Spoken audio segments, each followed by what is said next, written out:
యెహోవా గ్రంథమును మనుషులు పరిశీలించి చదువుకోవాలని ఆజ్ఞాపించబడ్డారు.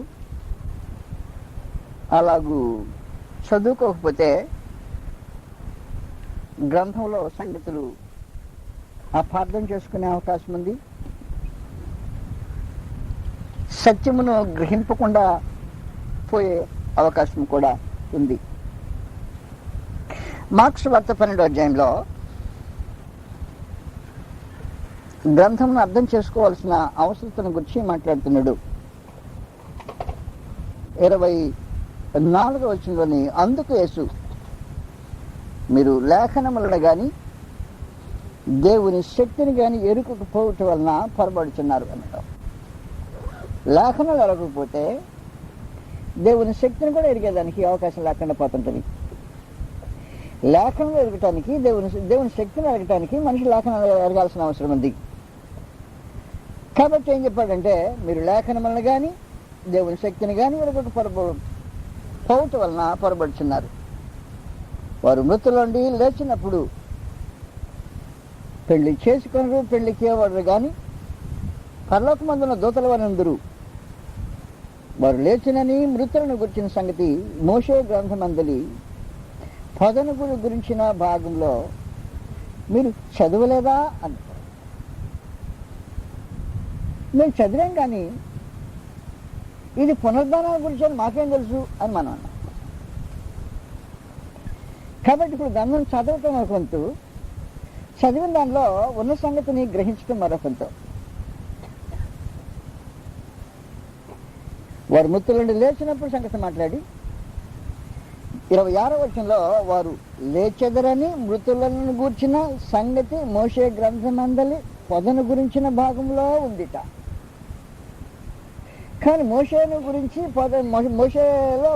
మోషేను గురించి పొదను గురించిన సందర్భంలో మనం అనేక సార్లు చదువుతాం. మోషే గారు కొండ మీదకి వచ్చాడని, అంతలోకి పొద మండుతుందని, పొద కాలిపోలేదని, అక్కడే నేను అబ్రహాము దేవుడిని, ఇస్సాకు దేవుడిని, యాకోబు దేవుడిని దేవుడు తెలియజేసే సమాచారం మనం చదివాం. కానీ దాని అర్థం మనకి తెలియలేదే. దాని అర్థం ఆయన చెప్తున్నాడు, మీరు చదవలేదా అన్నాడు. ఎందుకు చదవలేదు మేము? కానీ అక్కడ మృతుల పునరుద్ధానం ఉంది, ఆ సంగతి మీరు చదవలేదా అన్నాడు. మాకు అట్ట తెలియలేదే అని మనం. కనుక గ్రంథం మనం చదివేటప్పుడు దైవ సందేశము గ్రహించడం చాలా ప్రాముఖ్యమైన ఉద్దేశం అవుతుంది. మనుషులు తన సొంత ఉద్దేశాన్ని లోపలికి చొప్పించడానికి ప్రయత్నం చేయకుండా అసలు ఉన్నది ఉన్నట్టుగా, అది ఏం చెప్పిందో చెప్పినట్టుగా గ్రహించగలిగితే దేవుని శక్తి మనకు అర్థమవుతుంది, లేఖనాలు అర్థమయ్యేదానికి అవకాశం ఉంటుంది.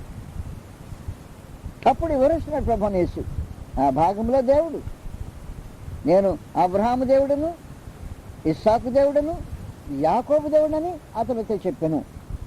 ఆ మాటకు అర్థం అంట ఆయన అప్పుడు అది పునరుద్ధానం ఉంది అట. ఆ మాటకు అర్థం, ఆ మాటకు అర్థం అంటే ఆయన మృతులు లేపుతాడు అని అర్థం ఉందట. పునరుద్ధానం ఉంది అని ఒక అర్థము, ఆయన మృతులను లేపుతాడు అని ఒక అర్థం ఉందట. ఆ సంగతి మీరు చదవలేదా అనేది. మేము గ్రంథం ఎందుకు చదవలేదండి?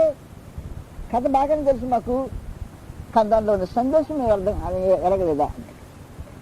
ఇప్పుడు సందేశం ఎరగాలంటే ఆ గ్రంథం దానంతటికైనా చదివితేనే మనకు అర్థం కాదు. కొత్త నిబంధనలో చూస్తే కానీ ఆ సందేశము అది అనే సంగతి మనకి అర్థమయ్యేదానికి అవకాశం లేకుండా మిగిలిపోయింది. అబ్రహాం దేవుడిని, ఇస్సాకు దేవుడిని, యాకోబు దేవుడిని దేవుడు మోషేకు తెలియజేసిన సందర్భంలో దేవుని యొక్క సందేశం ఏంటంటే అబ్రహాం, ఇస్సాకు, యాకోబులు సజీవులు అని. నేను సజీవులకు దేవుడిని, మృతులకు దేవుడిని కాదు అని. వారు నా సముఖంలో బ్రతికున్నారు. చనిపోయారు కదా, అబ్రహాము చనిపోయాను అన్నాడు ఇశ్రాయేలు. ప్రభునేసుతో మాట్లాడుతూ నీకు ఇంకని 50 ఏళ్ళని లేవే, అబ్రహాం చూసావా, అబ్రహాం చనిపోయాను, ప్రవక్తలు చనిపోయారు అని. అబ్రహాము ప్రవక్తలు చనిపోయిన మాట వాస్తవమే, కానీ భౌతికంగా దేహాలు పోగొట్టుకున్న మాట వాస్తవం. కానీ వారు మృతులు కారు అనే సమాచారము తెలుసుకోవటానికి పాత నిబంధనలోనే ఉంది పునరుద్ధానాన్ని గురించి సమాచారం అన్నట్టు. అందువల్ల సద్దకాయలు పునరుద్ధానాన్ని నమ్మేవాళ్ళు కాదు, కానీ దాన్ని సెన్స్ చేసిన కొద్దిగా గ్రహించిన పరిశీలు మాత్రము పునరుద్ధానం ఉందని కొంచెం పట్టుకుని ఆడుతుండేవాళ్ళు. గ్రంథం గ్రహించితే సంగతులు అర్థమవుతుంటాయి. అయితే మొత్తానికి కొత్త నిబంధన రాయబడిన సమాచారము గురించి ఇప్పుడు మనము పేతురు మాట్లాడిన పాత నిబంధన ప్రవచనాలకు ఎండార్స్మెంట్ చూసాం. తన 2 పత్రికలకు తాను చెప్పుకున్న సమాచారం గురించి చూసాం. పేతురు రాసిన పత్రికలు అన్నిటికీ పౌలు యొక్క ఎండార్స్మెంట్ చూసాం. ఇప్పుడు కొత్త నిబంధనలో మిగిలిన కొన్ని భాగాలు ఉన్నాయి. వాటిలో సువార్తలు మిగిలి ఉన్నాయి అన్నమాట. సువార్తల్లో 3 సువార్తలకు సంబంధించి లోకా గారి ఎండార్స్మెంట్ రాసేస్తాడు. లోకా సువార్త 1వ అధ్యాయంలో మొదటి నుండి, ఘనత వహించిన దేవపిల్ల ఆరంభం నుండి కన్నులారు చూచి వాక్య సేవకులైన వారు అపోస్తులు అన్నమాట, మనకు అప్పగించిన ప్రకారము మన మధ్యన నెరవేరిన కార్యములను గురించి వివరముగా రాయుటకు అనేకులు పూనుకున్నారు. కాబట్టి మత్తయి మార్కులు ఆటోమేటిక్గా రచనలోకి వచ్చేసారు అన్నమాట. అనేకులు పూనుకున్నారు గనుక నీకు ఉపదేశింపబడిన సంగతులు నిశ్చయముగా జరిగినవని నీవు తెలుసుకుంటకు వాటన్నిటినీ మొదటి నుండి తరచి పరిష్కారంగా తెలుసుకొనిన నేనును నీ పేట వీటిని గురించి వరుసగా రచించుట యుక్తమని యోచించుతుని. కాబట్టి మత్తయి మార్కులకు సంగతి చెప్పేశా. ఈ 3 ఒక సమకాలిక గ్రంథాలు. యోహాను సువార్త ఈ కాలంలో రాయబడింది కాదు. యోహాను సువార్త చాలా లేటుగా, ఆలస్యంగా రాయబడిన గ్రంథం. దాదాపుగా అపోస్తలులు అందరూ చనిపోయిన తర్వాతనే యోహాను తన రచనలకు పూనుకున్నాడని చరిత్ర వాస్తవాలు తెలుస్తుంటాయి. కాబట్టి మత్తయి, మార్కు అనేవారు దాదాపుగా ఈ కాలం వాళ్ళే. మార్కు, లోకాలు ఇద్దరు కలిసి అపోస్తలుడు పౌలుతో పనిచేస్తుంటారు. మొదటి 2వ దశలో తిమోతి పత్రికలో 2 తిమోతి 4వ అధ్యాయము 11వ వచనంలో లోకా మాత్రమే నా యొద్ద ఉన్నాడు, మార్కుని వెంట పెట్టుకుని రమ్ము. కాబట్టి లోకా ఉన్నాడు, మార్కు ఎంత వస్తాడు, మార్కు వస్తే లోకా మార్కులు కలుసుకుంటారు అన్నమాట. దాదాపుగా అపోస్తలుడైన పౌలు లోకాను మార్కుని కలిపాడు. కాబట్టి తన పత్రికల గురించిన మా సంగతులు మాట్లాడైపోయినాక మార్కు లోకా నా దగ్గర ఉన్నాడు ప్రస్తుతం, ఎవరిని తీసుకురా ఇక్కడికి, మార్కుని తీసుకురా. అప్పుడు మార్కు లోకా ఇద్దరు కలిసి ఉంటారు అన్నమాట. లోకా తన రచన రాసేటప్పుడు నేను మాత్రమే కాదు రాస్తుంది, అనేకులు పూనుకున్నారు. అనేకులు పూనుకున్న ఈ సందర్భంలో ఎంతమంది పూనుకున్నారో నాకు తెలియదు, కానీ మనకు లభించిన వరకు క్రీస్తు ప్రభువుని గురించి రాసిన సమాచారము ఇద్దరు రాసినవి మన దగ్గరకు వచ్చేస్తాయి. 1 మత్తయి, 2 మార్కు. ఆ ఇద్దరు రాసిన లోకాతో పాటు మనకు అప్పగించబడ్డాయి అన్నమాట. ఈ సమకాలానికి సంబంధించినవి మత్తయి, మార్కు, లోకా అనే పుస్తకాలు. వీటిని సినాప్టిక్ గాస్పల్స్ అంటారు. అంటే 3 కలిసి ఒకే రకమైన, ఒకదాంతో ఒకటి సంబంధం కలిగిన, సమాచారం కలిగిన సువార్తలు కనుక వాటిని సినాప్టిక్ గాస్పల్స్ అంటారు అన్నమాట. కనుక లోక సువార్తలో మనకేం కనపడుతుందంటే, నేను రాసేది నేను ఒక్కడిని మాత్రమే కాదు, అందులో వాస్తవానికి అతడు యూదుడే కాదు, ఒక అన్యజనుడు. దేవుడు తన సువార్త రచనలో, తన పరిశుద్ధ గ్రంథంలో యూదుల చేత రాయించుకున్న లేఖనాలన్నీ పక్కనే ఉంటే అన్యుని చేత కూడా రాయించుకోవటము జరిగింది అన్నమాట. ఈ లోకాన్ని అన్యుడు తాను రాసిన 2 రచనలు ఉన్నాయి. ఒకటి లోకా సువార్త, 2వది అపోస్తలుల కార్యములు. ఈ 2 పుస్తకాలు కలిపితే తక్కిన కొత్త నిబంధన పుస్తకాలు దాదాపుగా ఎంత ఉంటాయో ఆ 2 కలిపితే దాదాపు అంత ఉంటాయి రచన సైజులో. కాబట్టి లోకా చేత రాయించుకున్న సైజే అన్య చేత రాయించుకున్న సైజు ప్రత్యేకమైంది అన్నమాట. మహాదేవుడు దాన్ని ఆయన అంగీకరించడం జరిగింది. అపోస్తలుల కార్యములు 1వ అధ్యాయంలో దాని కంటిన్యూషన్ తాను రాస్తున్నట్టు తానే చెప్పుకున్నాడు. లేదా అపోస్తలుల కార్యం 1వ అధ్యాయంలో మళ్ళా అదే పిలుపు. లోకాల్లో ఎవరిని పలకరించాడో అతన్నే పలకరిస్తాడు. ఇప్పుడు ఘనత వహించి నాకు కొట్టేశాడు అన్నమాట. థెయోఫిలా అన్నాడు. నచ్చా ముందు ఘనత వహించిన థెయోఫిలా అన్నాడు, మళ్ళా తిరిగి తనకే రాయిపోతున్నాడు కాబట్టి ఓ థెయోఫిలా అన్నాడు. యేసు తాను ఏర్పరచుకున్న అపోస్తలులకు పరిశుద్ధాత్మ ద్వారా ఆజ్ఞాపించిన తర్వాత ఆయన పరమునకు చేర్చుకునబడిన దినము వరకు ఆయన చేయుటకును బోధించుటకును ఆరంభించిన వాటన్నిటిని గురించి నా మొదటి గ్రంథమందు రచించి తిని అయిపోయింది. లోకసువార్తకి ఎండర్స్మెంట్ జరిగిందన్నమాట. లోకసువార్తలో తక్కిన సువార్తలకు ముందు మత్తయి మార్కులకు ఎండర్స్మెంట్ జరిగిందన్నమాట. ఇప్పుడు అపోస్తలుల కార్యములో తన గ్రంథం రచించిన సంగతి చెప్పేశాడు అన్నమాట. రచించి తిని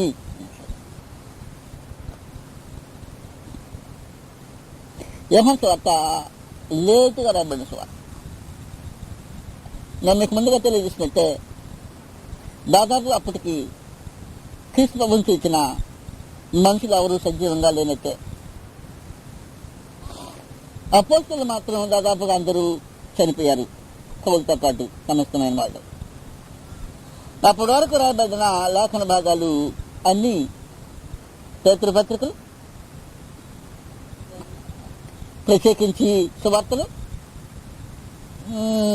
పౌలు యొక్క పత్రికలన్నీ వగైరాలన్నిటి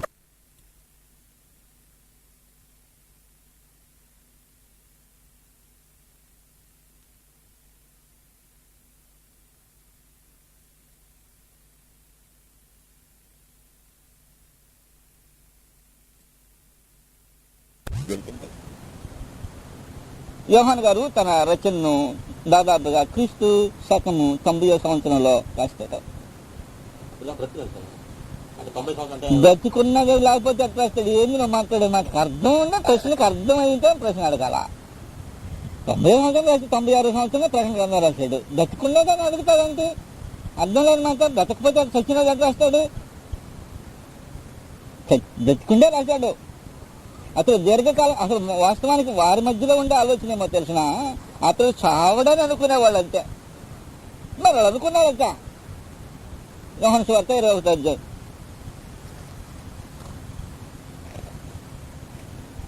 యోహాను సువార్త 21వ అధ్యాయంలో పేతురు చస్తాడని ప్రభు చెప్పిన సంగతి మీకు వివరించాను. 19వ వచనంలో అతడు పేతురు ఎక్కి మరణమున్న దేవుని మహింపరచవలను దాన్ని సూచించి ఆయన ఈ మాట చెప్పాను. ఇట్లు చెప్పి నన్ను వెంబడించమని అతడితో అనెను. పేతురు వెనుకకు తిరిగి, కాబట్టి ప్రభువుని యేసు పేతురు ఇద్దరు కలిసి ముందుకు నడుస్తున్నారు. వీళ్ళిద్దరు ముందుకు నడిచేటప్పటికి చూపు వెనకేసాడు అన్నమాట. వెనకేసేటప్పటికి ఆ కుర్రాడు కనపడ్డాడు. అతని సంగతి తనకు పుట్టింది ఎప్పుడు చూసినా. భోజన పంక్తిని ఆయన రొమ్మును ఆనుకొని, ప్రభువా నిన్ను అప్పగించేవాడు ఎవడని అడిగిన వాడునైనా శిష్యుడు తన వెంట వచ్చుట చూచెను. పేతురు అతన్ని చూచి, ప్రభువా ఇతని సంగతి ఏమని యేసుని అడిగాను. యేసు, నేను వచ్చే వరకు అతని నిండుట నాకు ఇష్టమైతే అది నీకేమి అన్నాడు. ఆ సంగతిని దాకా నేను మీకు వివరించాను. నీవు నన్ను వెంబడించడను. కాబట్టి ఆ శిష్యుడు చావడని అనమాట. సహోదరులో ప్రచురమాయను ఈయన చావడయా అనుకున్నా సహోదరుడు. నేను వచ్చే వరకు అది నాకు ఇష్టమైతే నీకేమీ అని అడిగాడు. అది ఆ ప్రశ్నకి వారి వ్యాఖ్యానం అది. చావడు అనుకున్నారంట. కానీ వాక్యం వివరణ తర్వాత వివరించబడుతుంది. అయితే చావడని యేసు అతనితో చెప్పలేదు, అది కథ. కానీ నేను వచ్చే వరకు అతనితో నాకు ఇష్టమైతే అది నీకేమి అని చెప్పాను. కాబట్టి వాస్తవానికి దీర్ఘకాలం బ్రతుకుతాడు, చావడనే భావనే ఉండింది. అతడు దీర్ఘకాలం బ్రతికేవాడు అనే మాట ఆశ్చర్యమైపోయింది. అపోస్తలుల్లో ఆయన కుడి పర్సన్ ఒకడు, ఎడమ పర్సన్ ఒకడు కూర్చుండాలని కోరుకున్న ఇద్దరు అన్నదమ్ముల్లో ముందు ఒకడు తెచ్చాడు. అందరికన్నా ముందు చనిపోయి చంపబడ్డవాడు. ఆఖరిగా మిగిలిన వాడు అక్కడే వెళ్ళేవాడు. కాబట్టి కుడి పర్సన్ ఎడమ పర్సన్ లాగా కనపడతా ఉంటుంది దొరకనే మనకి. దానికి మనం అలా చెప్పగల వాస్తవానికి దీర్ఘకాలం బ్రతికాడు. కాబట్టి యోహాను సువార్త రమారని క్రీస్తు శకం 90వ సంవత్సరము ప్రాంతంలో జరిగింది, దానికి ముందు జరిగింది కాదంటారు పండితులు ఏకంగా. కాబట్టి తన పత్రికకు తాను ఎండార్స్మెంట్ రాశాడు. మొదటి యోహాను సువార్త 20:30-31 వచనాల్లో తన రచన దైవ ప్రేరితమైన రచన అని స్థాపించడానికి ఈ మాటలు అతడు వినియోగించాడు. మరియు అనేకమైన ఇతర సూచక క్రియలను యేసు తన శిష్యుల ఎదుట చేశాను. అది ఈ గ్రంథాన్ని గురించి మాట్లాడాడు అన్నమాట. రాయబడి ఉండలేదు కానీ యేసు దేవుని కుమారుడైన క్రీస్తు అని మీరు నమ్మునట్లును నమ్మి ఆయన నామమందు జీవం పొందినట్లును ఇది వ్రాయబడి ఉండను ఉన్నాయి అని చెప్పేసి ఆ గ్రంథ రచన యొక్క ఉద్దేశం గురించి మాట్లాడారు. కాబట్టి సువార్తలకు అన్నిటికీ అయిపోయింది, అపోస్తల కార్యానికి అయిపోయింది, యోహాను గారి సువార్తకు అయిపోయింది, పౌలు రచనలకు అయిపోయినాయి. ఇంకా యోహాను గారి రచనలు బ్యాలెన్స్లో మిగిలిపోయాయి పత్రికలు. మొదటి యోహాను పత్రిక 2వ అధ్యాయంలో డాక్యుమెంట్ మళ్ళా దాని గురించి మాట్లాడుతున్నాడు, రాసిన సంగతి చెప్తున్నాడు, ఎందుకు రాజానా అని వివరిస్తాడు.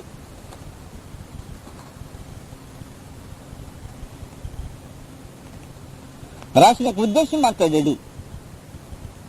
రాసిన ఉద్దేశంలో 3వ వచనము అసలు మొదటి నుండి అసలు ఏదుందో అది మేము ఏది వింటుమో, ఏది కందారు చూచుమో, ఏది నిదానించుకుంటుమో, మా చేతులు దేని తాకి చూచునో అది మీకు తెలియజేస్తున్నాను అన్నమాట. తెలియజేసేది నోటితో నా అంతేను కాదు రాతలోనే అనేసాడు. 2వ అధ్యాయము ఒక్కొక్కరితో పేరున వరుసనే మాట్లాడి 12వ వచనం, చిన్నపిల్లలారా ఆయన నామమును బట్టి మీ పాపములు క్షమింపబడి ఉన్నవి గనుక మీకు రాయితున్నాను ప్రత్యేకించి. తండ్రులారా మీరు ఆది నుండి ఉన్నవాడిని ఎరిగి ఉన్నారు గనుక మీకు రాయిస్తున్నాను. యవనస్తులారా మీరు దృష్టిని జయించి ఉన్నారు గనుక మీకు రాయిస్తున్నాను. కాబట్టి రాస్తున్న సంగతి రచన కేవలం బోధ కాకుండా రచన దైవ ప్రేరేపితమైన రచనగా అది ఉద్దేశించబడింది, సమాచారము తెలియచేసేది. రాసిన సంగతి మొదటి యోహాను పత్రికకు ఎండార్స్మెంట్ జరుగుతుంది. 2వ యోహాను పత్రిక వచ్చాం. 2వ యోహాను పత్రికలో ప్రత్యేకించి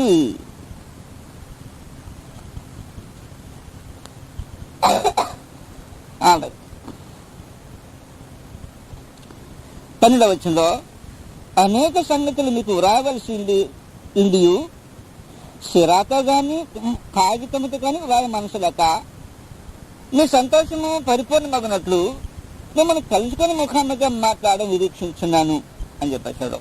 ప్రస్తుతం రాశాను అన్నమాట.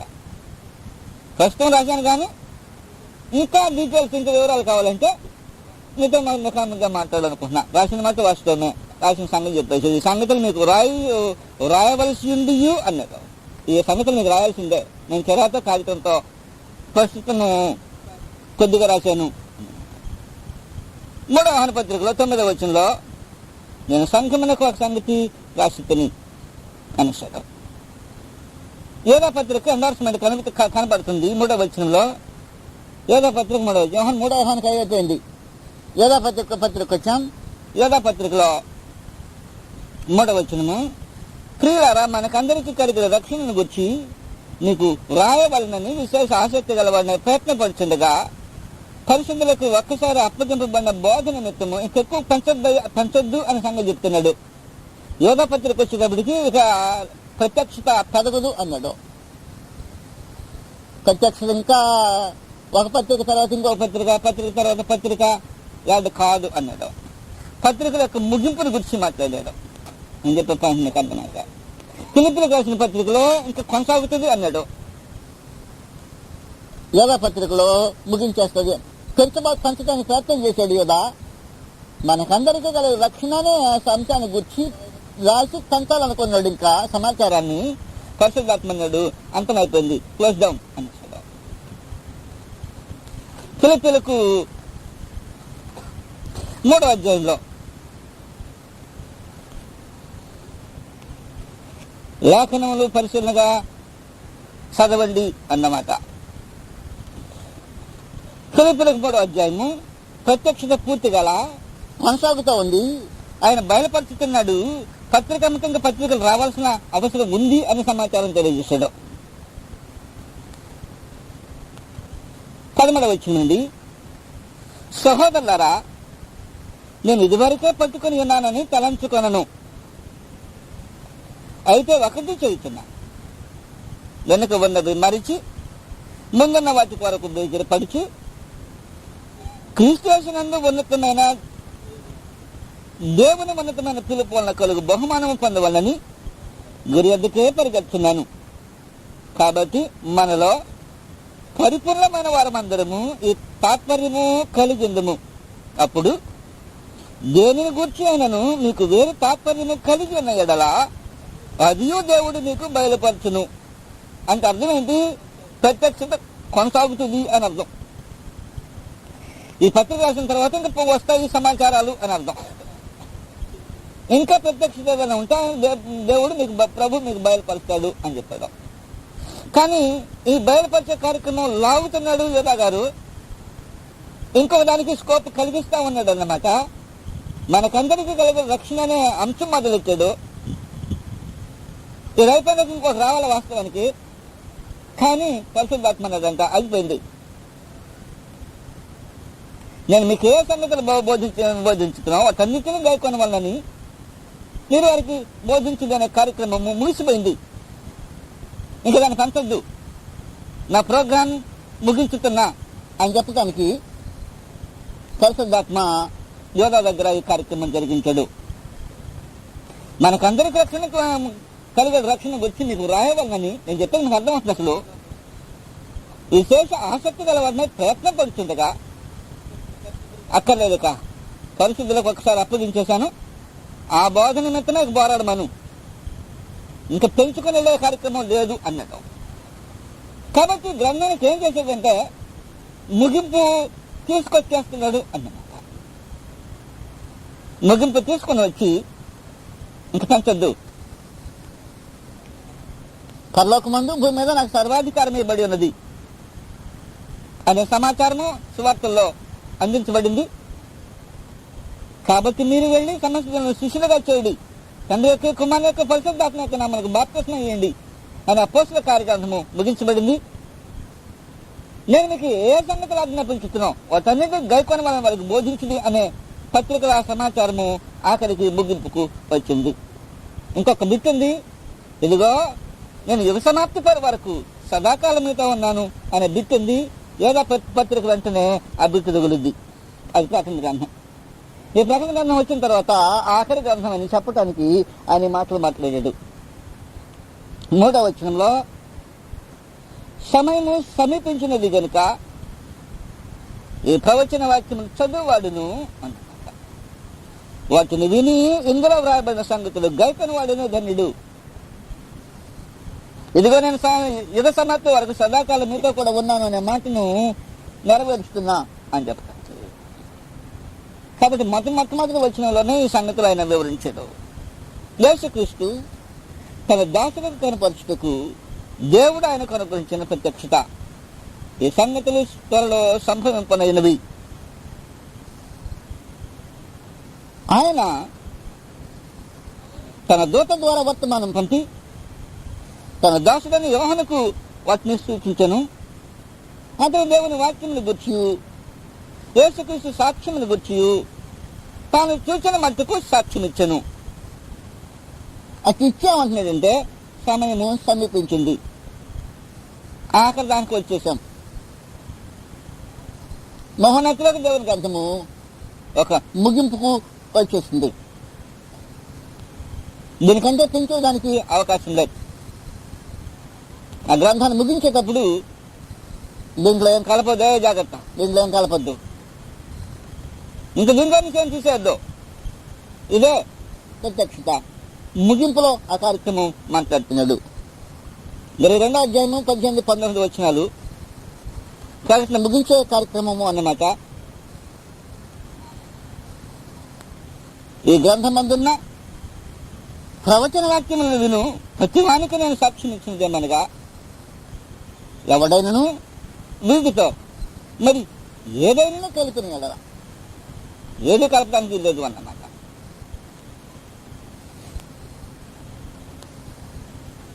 ఈ గ్రంథంలో వ్రాయబడిన తెగులు దేవుడు వారికి కలుగుతాడు. ఎవడైనను ఈ ప్రవచన గ్రంథం మందున్న వాక్యంలో ఏదైనా తీసివేయడానికి కూడా ఛాన్స్ లేదు. ఇది చివరి ఎండార్స్మెంట్ అన్నమాట. ఈ గ్రంథము ఇంతటితో ముద్రించబడింది.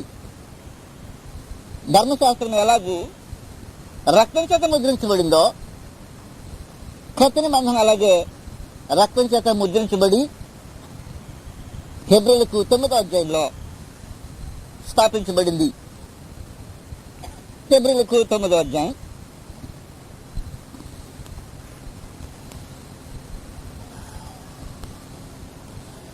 16వ వచనం నుండి 15వ వచనం కొత్త నిబంధన గురించిన సమాచారం. ఈ హేతువు చేత మొదటి నిబంధన కాలంలో అది పాత నిబంధన 9:15 మొదటి నిబంధన కాలంలో జరిగిన అపరాధముల నుండి విమోచనము కలుగుటక ఆయన మరణం పొందినందున పిలువబడిన వారు నిత్యమైన శ్వాసమును గురించిన వాగ్దానము పొందిన నిమిత్తము ఆయన కొత్త నిబంధనకు మధ్యవర్తి అయి ఉన్నాడు. మరణ శాసనం ఎక్కడ ఉండునో అక్కడ మరణ శాసనం రాసిన వారి మరణము అవశ్యము. ఆ శాసనము రాసిన వాడు మరణము పొందితేనే అది చెల్లును. కాబట్టి ఇప్పుడు కొత్త నిబంధనని క్రీస్తుబాబు రాసిన మరణ శాసనంగా పరిశుద్ధాత్మ వర్ణించాడు. కొత్త నిబంధన మరి చెప్తున్నా క్రీస్తుబాబు రాసిన మరణ శాసనం. ఆ మరణ శాసనం రాసిన వాడు చనిపోయాడు. చనిపోయాడంటే అర్థం ఏంటంటే ఇక అది ఎలాగూ రాయబడిందో దాని ప్రకారమే కోర్టు తీర్పు ఇస్తుంది అన్నమాట. వీళ్ళమా యొక్క పరిస్థితి అది. దాన్ని మామూలు భాషలో వీళ్ళనామా అంటాం. బైబిల్ భాషలో మరణ శాసనం అన్నాడు. లా భాషలో కూడా లా యొక్క అంటే చట్టబద్ధమైన భాషలో కూడా మరణ శాసనమే అంటారు దాన్ని. వీళ్ళనామా పేరు మరణ శాసనం. ఆ మరణ శాసనము చనిపోయిన వాడు మేము రాసిన వాడు చనిపోవాలి. చనిపోతే అది అమల్లోకి వస్తుంది. చనిపోయినంత కాలము మరణ శాసనము ఉన్నా దానికి ఎలాంటి విలువ ఉండదు. కాబట్టి క్రీస్తు యొక్క కొత్త నిబంధన ఆయన మరణం చేత ముద్రించబడింది అని సంగతి చెప్పాడు. పూర్వకాలపు ధర్మశాస్త్రం ఎలాగూ రక్తం చేత ముద్రించబడిందో క్రీస్తు యొక్క మరణ శాసనము ఆయన రక్తం చేతనే ముద్రించబడింది. దానికి ఏమని పేరు పెట్టాడంటే ఇది నా రక్తం వలనైనా కొత్త నిబంధన. ఈ రక్తం చేత ముద్రింపబడిన ఈ గ్రంథము అది అలాగూ తెరవబడి గ్రంథంలో రాయబడిన ప్రకారం మృతులు తీర్పు పొందుతారు అన్నాడు. ఈ గ్రంథం తెరుస్తాడు. దానిలో రాయబడిన ప్రకారము మానవ జాతి తీర్పు పొందేదానికి ఏర్పాట్లు స్థిరం చేశాడు. కాబట్టి దేవుని గ్రంథమును పరిశీలనగా చదవలసిన మనుషులకు అవసరం ఉంది. ఈ కొత్త నిబంధన చేసినప్పుడు మొదటి దాన్ని ఎత్తేశాడు అని చెప్పాడు. మొదటి దాన్ని ఎత్తేసే రెండో దానికి ప్రత్యేకమైన స్థానం ఇచ్చాడు అన్నాడు. హెబ్రీయులకు 8వ అధ్యాయంలో కొత్త నిబంధన చెప్పకముందు మొదటి దాని సంగతి మాట్లాడాడు. 13వ వచనం 8వ అధ్యాయము హెబ్రీయులకు ఆయన కొత్త నిబంధన అని చెప్పుడు చేత మొదటిది హెబ్రీ 8:13 మొదటిది పాతదిగా చేసి ఉన్నాడు. ఎవరు చేశారు పాతదిగా? చేసింది ఆయన, మనం కాదు. మనం పాతదిగా కానీ కొత్తదిగా కానీ చేయడానికి హక్కు మానవ జాతికి లేదు. ఉంచడానికి కానీ తీసివేయడానికి కానీ హక్కు మనకు లేదు. ఆయన ఎత్తేసేది ఉంచేది. ఏది పాతగిలి ఉడిగిపోవును, పాతగిలింది ఉడిగిపోయింది, అది అదృశ్యమవుటకు అన్నట్టు. మూల భాషలో నివర్తనమోగుటకు అని అంటే లేకుండా పోవటానికి, అమల్లో లేకుండా పోవటానికి అని. కాబట్టి కొత్తని మనం చెప్పినప్పుడు మొదటి దాన్ని పాతదిగా చేస్తున్నాడు. దాన్ని ఉన్నది డాక్యుమెంట్లో, కానీ ఆ డాక్యుమెంట్ చల్లని నోటిగా మిగిలి చేశాడు. ఇప్పుడు మాత్రం కొత్త నిబంధన ఉంచాడు. మీరు యెహోవా గ్రంథమును పరిశీలనగా చదువుకోండి. కాబట్టి చదివేటప్పుడు ఏది ఎత్తేశాడు, ఏది ఉంచాడు అనే సంగతి నీకు తేటగా తెలియాల్సిన అవసరం ఉంది. వీళ్ళకి 7వ అధ్యాయంలో ధర్మశాస్త్రం ఎత్తేసి కొత్త నిబంధన ఉంచాడు.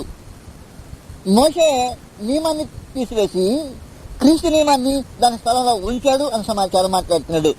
ప్రేమిలకు ఆయన గ్రంథం పరిశీలనగా తెలిసి చదివితే ఈ సంగతులు నీకు అర్థమవుతాయి. ప్రేమిలకు 7వ అధ్యాయము 4వ వచనంలో, కావున నా సహోదరులారా, మనము దేవుని కొరకు ఫలములు ఫలించినట్లు మృతులలో నుండి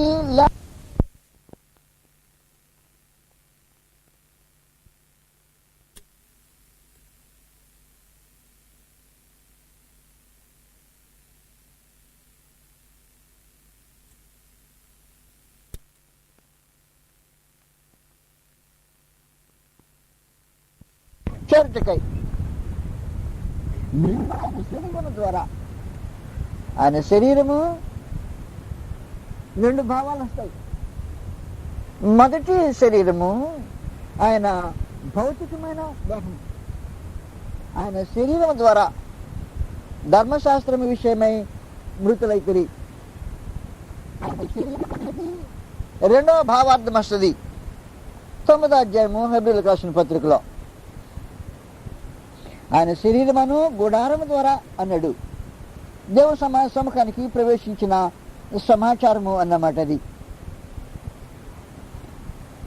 మేకల యొక్క గొర్రెల యొక్క రక్తంతో కాకుండా తన రక్తంతో దేవుని సముఖంలో ప్రవేశించిన సమాచారాన్ని గురించి ఆయన వివరించాడు. 9వ అధ్యాయము హెబ్రీయులకు రాసిన పత్రిక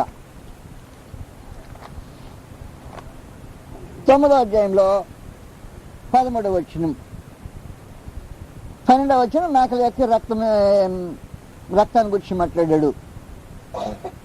మేకల యొక్క కోడెల యొక్క రక్తంతో కాక తన స్వరక్తంతో ఒకసారి పరిశుద్ధ స్థలములో ప్రవేశించను అన్నాడు. 11వ వచనంలో, అయితే క్రీస్తు రాబోచున్న మేలుల విషయమై ప్రధాన యాజకుడిగా వచ్చి తాను నిత్యమైన విమోచన సంపాదించి హస్తకృతము కానిది అనగా ఈ సృష్టి సంబంధమైన కానిది ఘనమైనది పరిపూర్ణమైనది అయిన గుడారము ద్వారా మేకలేకి కోళ్ళ యొక్క రక్తముతో కాక తన స్వరక్తముతో ఒక్కసారే పరిశుద్ధ స్థలములో ప్రవేశించను.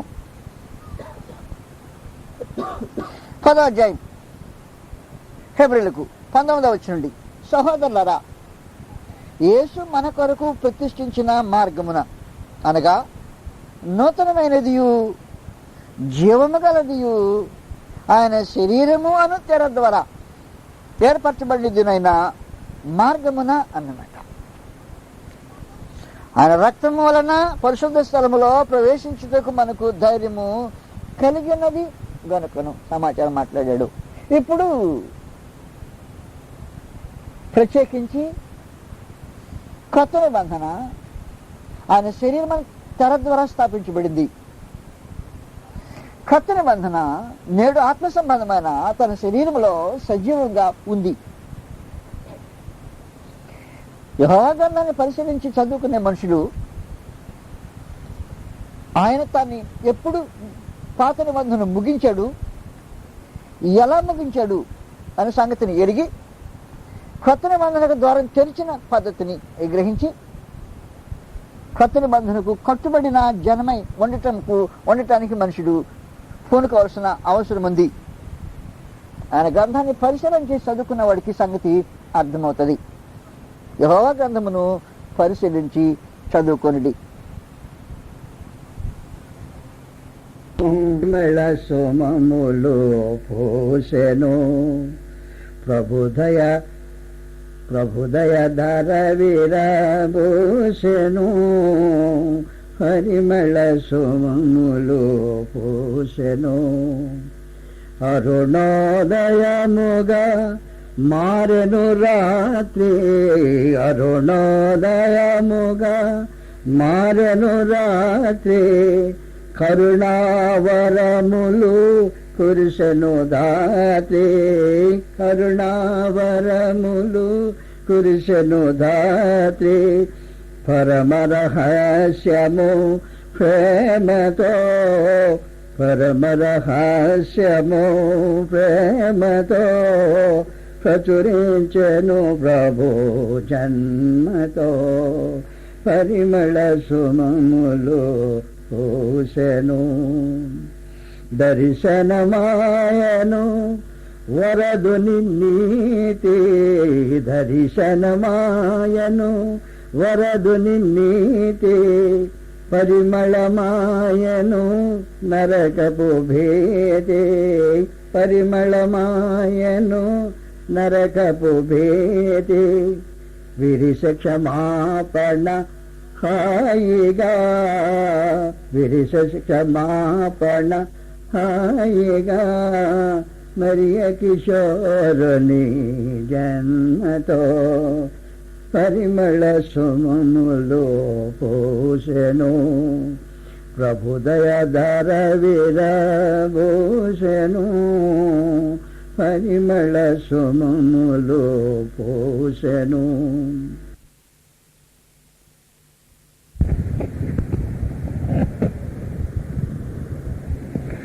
యెహోవా గ్రంథమును పరిశీలించి చదువుకొనుడి.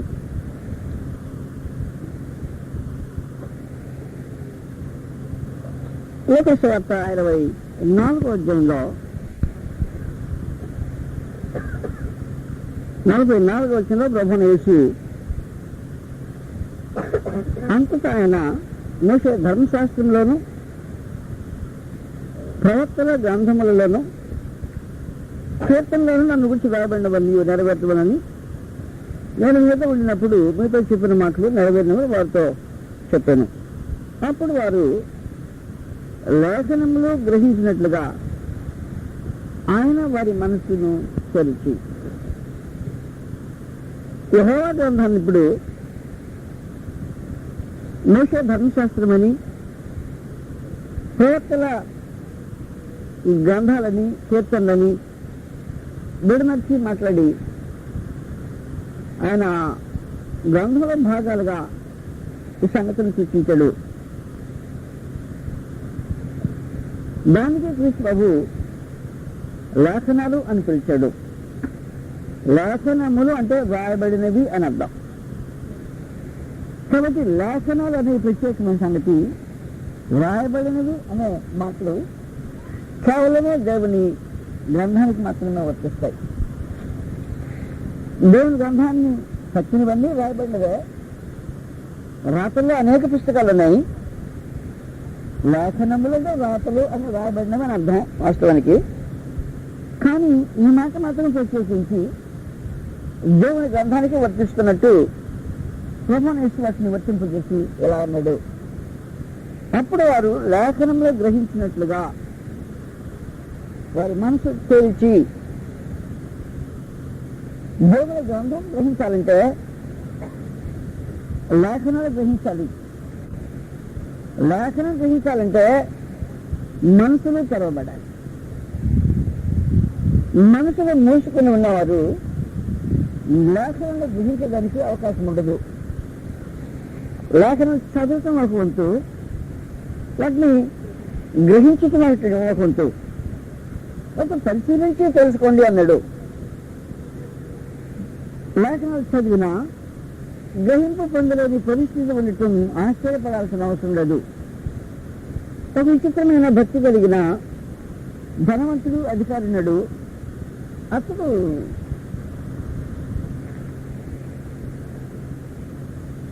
ఒక దేశం నుంచి మరో దేశం ప్రయాణం చేస్తున్నాడు. అప్పటి 8వ అధ్యాయంలో ప్రత్యేకించి మనం ఒక ఒత్తిడి చేసుకుంటాం. లేఖనం పరిశీలించి చదువుతున్న మనిషే. లేఖనం పరిశీలించి చదువుతున్నా మనసులో తెరవబడాల్సిన అవసరం ఉన్నట్టు ఇక్కడ మనకు గ్రహింపవుతుంది. అపోస్తలుల 8వ అధ్యాయంలో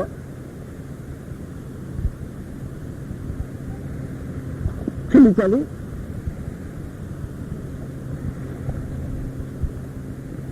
8వ అధ్యాయము 26వ వచనం నుండి చదువుతుంటాం. 26వ వచనం నుండి ప్రభుదూత ఫిలిప్పుకు ఆజ్ఞాపిస్తున్నాడు,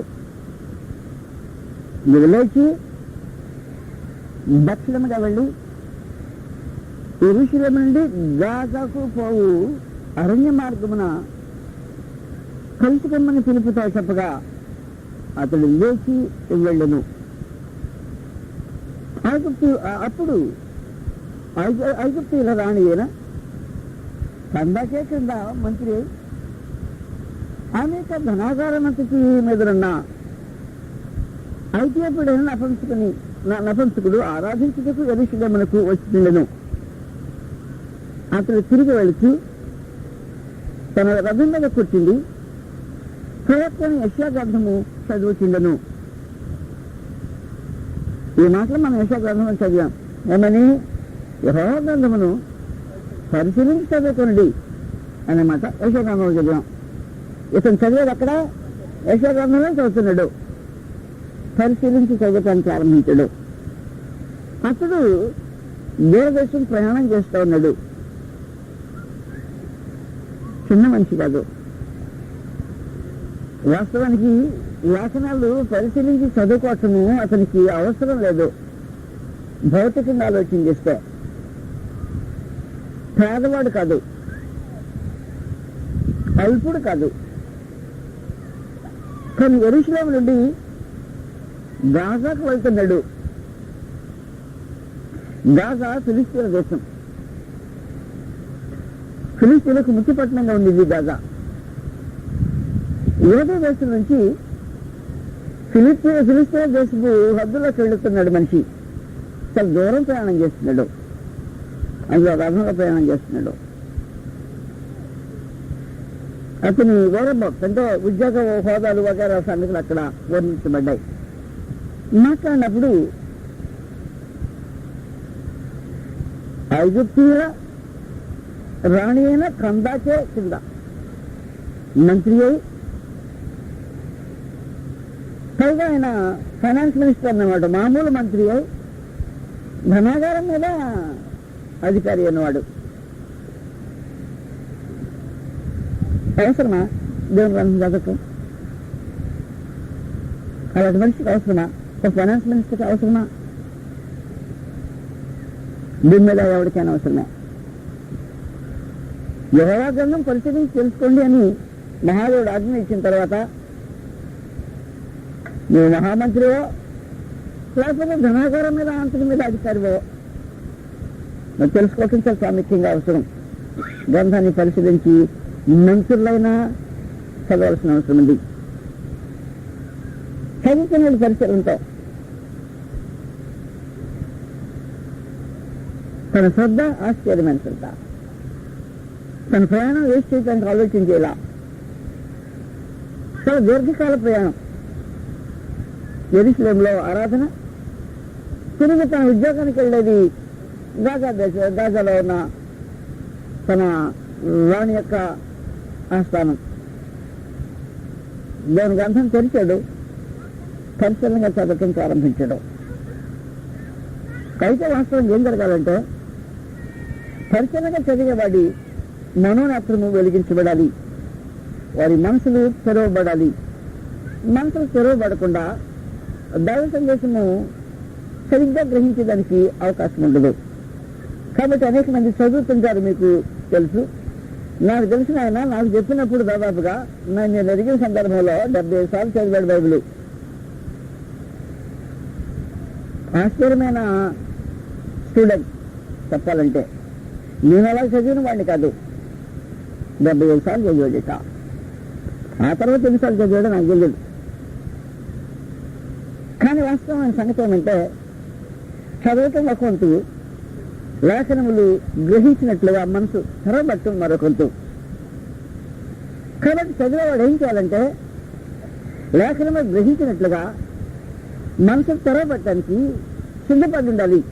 అది చాలా ప్రాముఖ్యమైన సంగతి. కాబట్టి ఇప్పుడు ఏం చేస్తున్నాడంటే, ఇంత అధికారి అండి అతను తిరిగి వెళుచు తన రథం మీద కూర్చుండి ప్రవక్త యెషయా గ్రంథము చదువుతుండెను. అప్పుడు ఫిలిప్పు ఆత్మ ఫిలిప్పుతో, నువ్వు ఆ రథం దగ్గరికి పోయి మళ్ళీ కలుసుకొనమని చెప్పాను. ఫిలిప్పు దగ్గరకు పరిగెత్తుకొని పోయి అతడు ప్రవక్త యెషయా గ్రంథము చదువుతుండగా విని, నువ్వు చదువునది గ్రహించుతున్నావా? అది ప్రాముఖ్యమైన. కాబట్టి గ్రంథం పరిశీలనగా చదవటం ఒకంటే చదివిన దాన్ని గ్రహించటం మరొక. దైవగ్రంథం చదివినప్పుడు గ్రహింపు లేకుండా చదివావనుకో, పరిశీలనగా చదివినట్టు మహాదేవుడు దాన్ని లెక్కలో వేయడు. పాపం మొత్తానికి తంటాలు పడుతున్నాడు. గ్రహించడానికి కింద మీద ఆలోచన చేస్తున్నాడు. ఎవరిని గురించి రాబడిందో పరిశీలనగా తెలుసుకోవడానికి ప్రయాసపడుతున్నాడు. మనసుకు చదవటానికి పరిశుద్ధాత్మ సహాయం చేయాల్సిన అవసరం ఉంది. అందువల్ల దైత్యాన్ని మనం ఆలకించి పాత నిబంధనలో లేఖనాలు చదివి ప్రవచనాలను వివరించడానికి ఎవరైనా ప్రయత్నం చేస్తే సొంతగా వ్యాఖ్యానం చేసి సొంత భావాలు చెప్పడానికి పూనుకున్న ప్రతివాడు గ్రహించకుండానే మాట్లాడుతున్నాడు అన్నమాట. లేఖనాలు చదివి పైన ఆ మాటలకు అర్థం చెప్పడానికి ఎవడు ప్రయత్నం చేయకూడదు అని సంఘ సమాచారము అర్థమవుతుంది. అతను లేఖనం చదువుతున్న భాగమే కనుక అని క్రీస్తు యొక్క వధను గురించిన సమాచారం 53వ అధ్యాయం చదువుతున్నాడు. ఆయన గొర్రె వలె వధకు తేబడెను. బొచ్చు కత్తిరించి వాని యొక్క గొర్రె పిల్ల ఎలాగ మౌనంగా ఉండను, అలాగే ఆయన నోరు తెరవకుండెను. ఆయన దీనత్వం బట్టి ఆయనకు న్యాయం దొరకకపోయాను. ఆయన సంతానము ఎవరు వివరించరు. ఆయన జీవము భూమి మీద నుండి తీసివేయబడినది. ఈ సంగతి వచ్చిందన్నమాట.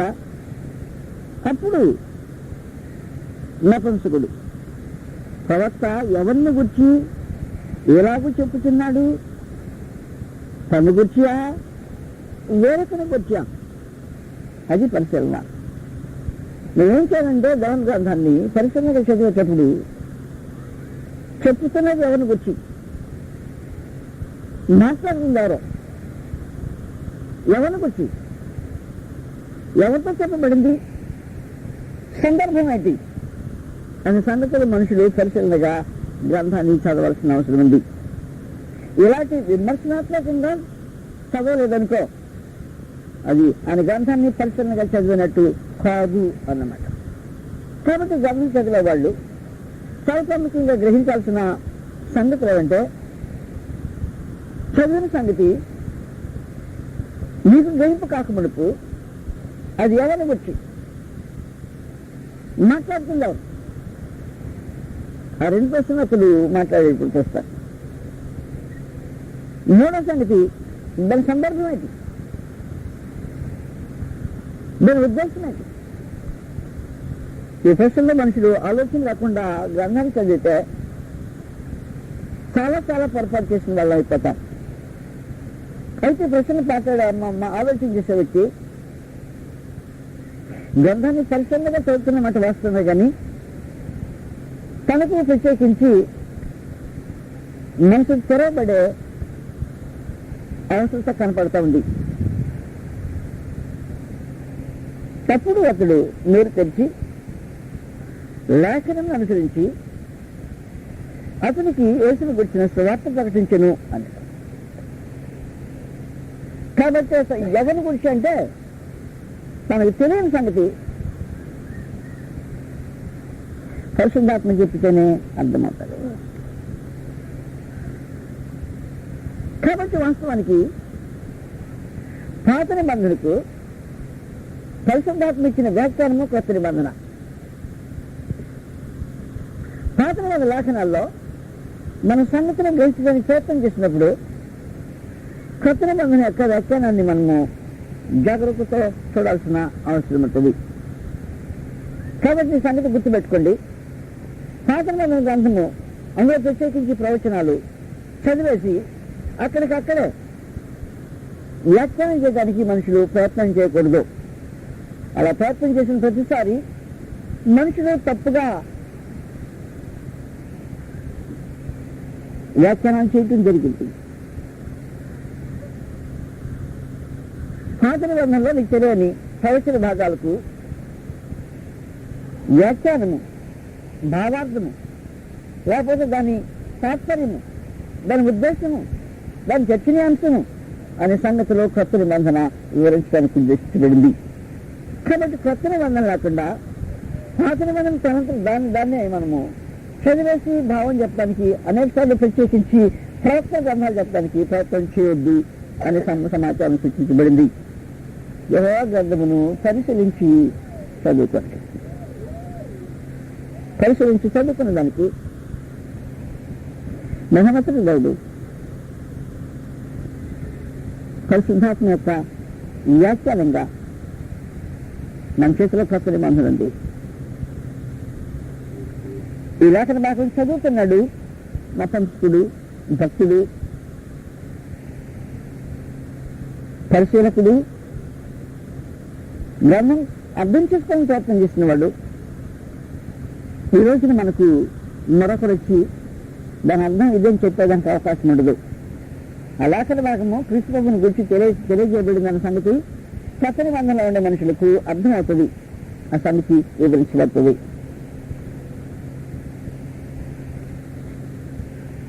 కనుక మీరు ఎప్పుడైనా సరే పాత నిబంధనలో ప్రత్యేకించి ప్రవచన భాగాలు తీసుకొని ప్రవక్తల వచనాలకు సొంతగా అర్థం చెప్పడానికి దయతో ప్రయత్నం చేయొద్దు అని మీకు మనం చేస్తున్నాం. యశోగాను దాదాపు 14 అధ్యాయం తీశారనుకో, తీసిన వెంటనే ఏం చేస్తుంటారంటే గజ నక్షత్రమా వేకువ చొక్క ఆకాశం నుంచి నువ్వు ఎట్లు పడితే అని ఆ స్టేట్మెంట్ తీసేసి ఇంకా దానికి సొంతంగా వ్యాఖ్యానం చేసేసి అదిగో పడిపోయింది, ఆడుగా పడ్డాడు, ఆ పడింది తేజో నక్షత్రమా వేకువ చొక్క అంటే సాతానే పడిపోయాడు అంటున్నారు. అవునా, నీకు ఎలా తెలుసు? అది ఏమండి తేజో నక్షత్రం వేకువ చొక్కని ఉంది కదా అని అంటే సాతాను పడద్రోయబడినమాట వాస్తవమే. కానీ యెషయా గ్రంథంలో చెప్పినట్టు కాదు. దానికని కొత్త నిబంధనలో ప్రత్యేకమైన లేఖన భాగం ఉంది. ఎప్పుడు పడద్రోయబడ్డాడు అనే సమాచారము గ్రంథంలో లిఖితమైంది. కాబట్టి వాస్తవానికి నీకేం తెలియాలంటే ఈ దృష్టిలో ఈ లేఖన పాత నిబంధనలోని ప్రతి లేఖన భాగము కొత్త నిబంధన వివరణ కిందనే గ్రహించడం చాలా ప్రాముఖ్యంగా అవసరం అవుతుందని నీకు అర్థమైపోయింది. అలా మత్తయి వార్త 23వ అధ్యాయంలో ప్రత్యేకించి క్రీస్తు ప్రభు భూమి మీద మాట్లాడినప్పుడు భూమి మీద ఎవరికి తండ్రి అని పేరు పెట్టద్దు, మరి నువ్వు ఉన్నావు కదా నీకు తండ్రి అని పేరు పెడతావని చెప్పిన యెషయా చెప్పాడని అని అడిగితే ఎవరు చెప్పాడు నీకు అర్థం అని అంటాడు. తండ్రి పరలోకంలో ఉంటాడు అని అంటాడు ఆయన. భూమి మీద ఉండు, మరి నువ్వు ఉన్నావు కదా భూమి మీద అంటాను, నేను భూమి మీద తండ్రిని కాదు. కాబట్టి మరి లేఖన భాగం ఏంటంటాను అది అలాగూ నాకు వర్తించేది కాదు. మత్తయి వార్త 23వ అధ్యాయంలో అందులో నేను మీకు లేఖనములను గ్రహించినట్టుగా మనసు తెరవబడాల్సిన అవసరం ఉంది. మత్తయి వార్త 23వ అధ్యాయం 9వ వచనంలో మరియు భూమి మీద ఎవరికైనాను తండ్రి అని పేరు పెట్టవద్దు, ఒక్కడే మీ తండ్రి, ఆయన పరలోకం మీద ఉన్నాడు, మరి నువ్వెవరు కదా. అందులో నేను మీకు వచనములను గ్రహించినట్టుగా మనసు తెరవబడాల్సిన అవసరం ఉంది. లేదు క్రీస్తు ప్రభు మనసులు తెరవాలి. క్రీస్తు ప్రభు మనసులు తెరిచే విధానం, పరిశుద్ధాత్మ ప్రత్యక్షతను పెంచే విధానం రెండు కొత్త నిబంధనలో తాటుగా కనిపిస్తుంటాయి. అందువల్ల యెహోవా గ్రంథమును పరిశీలించి చదువుకోండి. దానికి క్రొత్తగా మొదలైన సమాధానం చెప్పును. లేదు సందర్భం ఖచ్చితంగా ఆలోచన చేసి చూస్తే అది ఎవరిని గురించి సమాచారము అనే సంగతి అర్థమై ఉంటుంది. మనుషులు గ్రంథాన్ని పరిశీలన చేసి చదువుకున్న కారణం దేవుడు దేన్ని ఉద్దేశించలేదో, లేఖనం దేనికి వివరించలేదో దాన్ని మనుషులు సొంతంగా మాట్లాడటానికి మొదలెట్టడం ప్రారంభించేశారు. దేవుని గ్రంథం పరిశీలన చేసి చదువుతుంటే నాకు తెలిసిన సమాచారం ఏమంటే మహోన్నతులకు దేవుడు తన సహాయానికి వస్తాడు. ఆ మనిషి పరిశీలనగా చదువుతున్నాడు. ఇలా తన సంతానికి ప్రయత్నం చేయాల. దాని సంగతి అంటే చేతగా తానే తెలుసుకోవడానికి ప్రయాసపడుతున్నాడు. దాని కొరకని మహాదేవుడు ఒక పరిస్థితిని కల్పించి తను రథంలో వెళుతుంటే పరిశీలకుడు కనుక అతనికి సమాచారం అందించాలా. సొంతగా వ్యాఖ్యానించిన వాడు కాబట్టి అతనికి అర్థం చెప్పాలా. పోరాడుతున్నవాడు కాబట్టి అతనికి దాని భావం తెలియచేయాలా అనే బాధ్యతను మహాదేవుడు వహించి దాని కొరకని ఫిలిప్పును ఏర్పాటు చేసుకున్నాడు.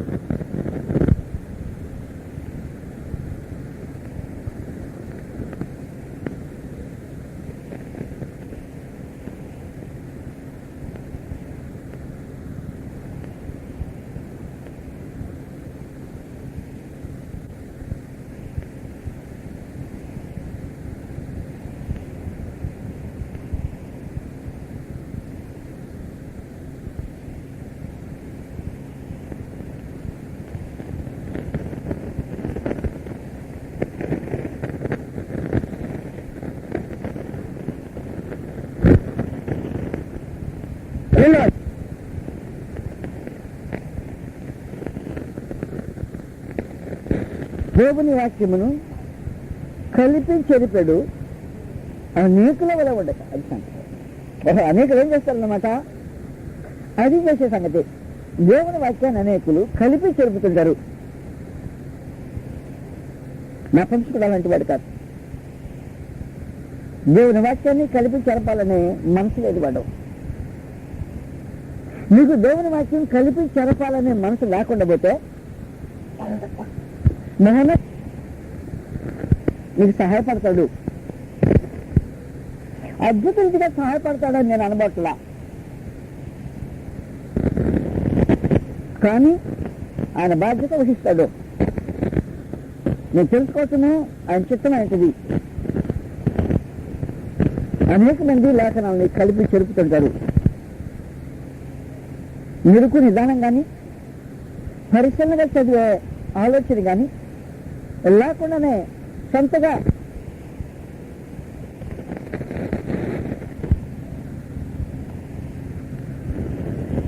దేవుని వాక్యము కలిపి చెరిపడి అనేకల వల్ల ఉండక.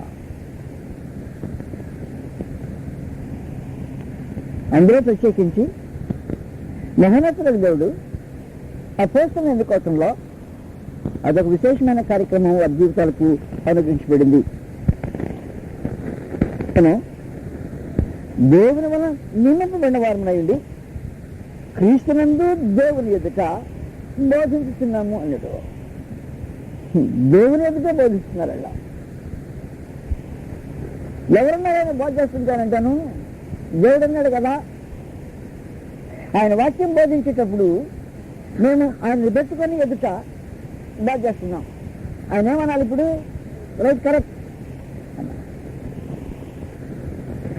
అది కరెక్టే. కాబట్టి దేవుని గ్రంథాన్ని నువ్వు పరిశీలించి చేసి చదివేటప్పుడు నీ సొంత అభిప్రాయానికి రాకుండా దేవుని చిత్తం మీద తెలుసుకోవటానికి నీవు పరిశీలనలో ఉంటే దాన్ని నీ చేసే బాధ్యతను మహాదేవుడు వహిస్తాడు. నీ సంగతిని గ్రహించేటట్టుగా ఆయన చేస్తాడు. అపోస్తలులు అలాగే మనం చదివిన స్థలంలో లేఖనాలు ఎరుగకుండా తగ్గిబ్బలాడుతుంటే ప్రధాన యేసు వారి మనసులను తెరిచి అని చదువుతాం. మళ్ళీసారి చూస్తాం అక్కడ లోకాసు వార్త 24వ అధ్యాయంలో 45వ వచనము. అప్పుడు వారు లేఖనములను గ్రహించినట్లుగా ఆయన వారి మనసులను తెరిచి క్రీస్తు శ్రమపడి, అదే సందర్భం. ఏ సందర్భం? మన నపంసకుడు జరిగే సందర్భమే ఇది కూడా. క్రీస్తు శ్రమపడి 3వ దినమున లేచినవి ఋషులను మొదలుకొని సమస్త జనులలో ఆయన పేరిట మారు మనసులో పాపక్షమాపణ ప్రకటించబడినని వ్రాయబడి ఉన్నది అని. అది వ్రాయబడిన సంగతి. మనుషులు వ్రాయబడిన సంగతులు గ్రహించడానికి మనసులు తెరవబడాల్సిన అవసరం ఉంది అని సమాచారం మీకు తెలియజేస్తున్నాను. అప్పుడు ప్రభువు యేసు సజీవంగా ఉన్నాడు, వారి మనసులు తెరిచాడు. అపోస్తల కాలంలో పరిశీలన చేసే వారికి ఇంకా కొత్త నిబంధన బయలుపరచబడలేదు కనుక కొత్త నిబంధన పాత నిబంధనకు వ్యాఖ్యానం అని చెప్పాను. ఈ కొత్త నిబంధనతోనే పాత నిబంధన అర్థం చేసుకోవాల్సిన అవసరం ఉందని చెప్పాను. కొత్త నిబంధనకు భిన్నంగా పాత నిబంధనలోని ప్రవచనాలకు భావం చెప్పకూడదని దేవుడు తన గ్రంథంలో సూచించాడు. అలాంటప్పుడు